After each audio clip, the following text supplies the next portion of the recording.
What is going on, guys? It's your boy Deathgun with another Monster Hunter World video. Today I'm going to be showing you guys my Reaver Calamity Longsword build. Before we get any deeper, I do want to clarify something.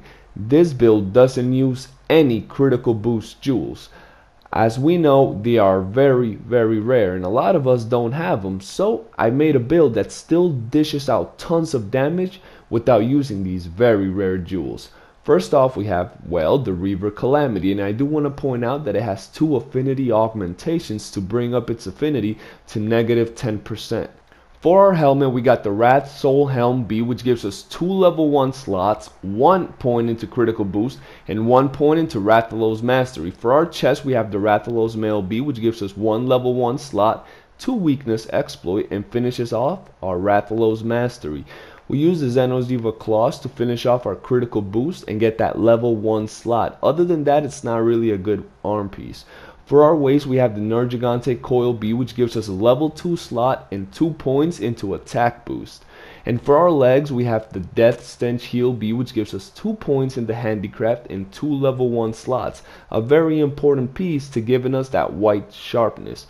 For our charm, we rock the Critical Charm 1 to finish off our critical boost. A very important piece, seeing as well as I told you at the beginning of the video, we do not have any critical boost jewels. And the last two items are really up to you. I would highly advise, if you don't want to use the Rocksteady Mantle, the brand new mantle that came out is really good, seeing as it bumps up your dragon damage. Now let's take a look at our skills. Alright, first off we have Rathalos Mastery, which increases our elemental damage when landing critical hits. After that we have Attack Boost level 3. We could have more, but we don't have any more jewels, guys. Critical Eye level 3 is very important to get that 10% affinity and leave our weapon with no negative affinity, pretty much neutral. Now we have Critical Boost level 3, which is a very important ability. It increases your damage dealt by critical hits, and I do want to point something out.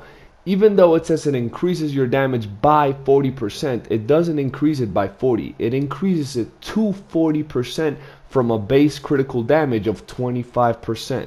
So it's actually a 15% increase. Keep that in mind. Now we got a fan favorite, Weakness Exploit level 3, which makes it so attacks that hit weak spots have 50% increased affinity.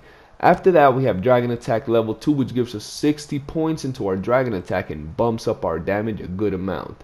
And last but not least, we have Handicraft level 2, which brings our gauge to white sharpness. Overall, the build synergizes really well and makes sure that you do tons of damage, and it stays focused on your critical hits and elemental damage. Critical Eye, Critical Boost, Weakness, Exploit, and Rathalos Mastery do wonders on this build. So, now let's get to looking at the actual jewels. Alright, first off in our helmet we have 2 dragon jewels to bump up our dragon elemental damage. In our chest we have an expert jewel, and in our arms we have an attack jewel. In our waist we have a tenderizer jewel, and in our pants we have 2 expert jewels. Overall they're pretty basic jewels, nothing hard to get. You might find the expert jewels a little difficult, but you will not find anything here out of the ordinary that you will not be able to find within a couple of hours of grinding. Now that's enough of that. Let's get to looking at what this build can actually do, how it works, how it performs, and the actual numbers it can deal. I'm going to be showing you guys how it builds up damage as it's doing its Spirit Blade.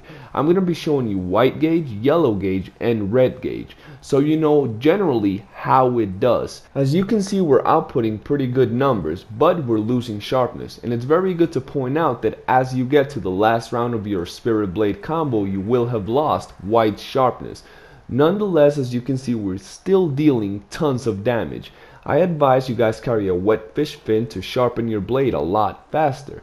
Now let's get into the actual way this works. As you can see, the numbers on this are really good. I'm talking about 116 top damage with this weapon unbuffed. So overall we're getting amazing damage. Now here's where things get interesting. After you've filled up your spirit gauge up to the red bar, and you have sharpened your blade to land that first red Spirit Helm Breaker, you will be able to keep on going with your Spirit Blade combo with white bar, making you deal tons of damage, as you can see right here. Nonetheless, I want to show you what would happen if you were to land a blue bar Spirit Helm Breaker.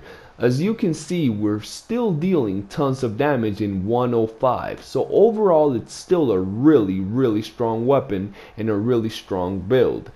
I'm gonna be showing you guys, last but not least, the 3 different damages of Spirit Helm Breaker with red gauge, yellow gauge, and white gauge. That way you guys know the general idea behind these hits, although you do want to keep in red gauge to maximize your damage all the time.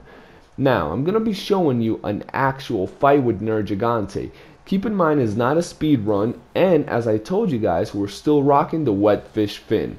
So that's about it. Make sure to smash that like button and subscribe for more Monster Hunter World content. If you guys want me to cover anything in particular, let me know. For now, your boy deathgun out.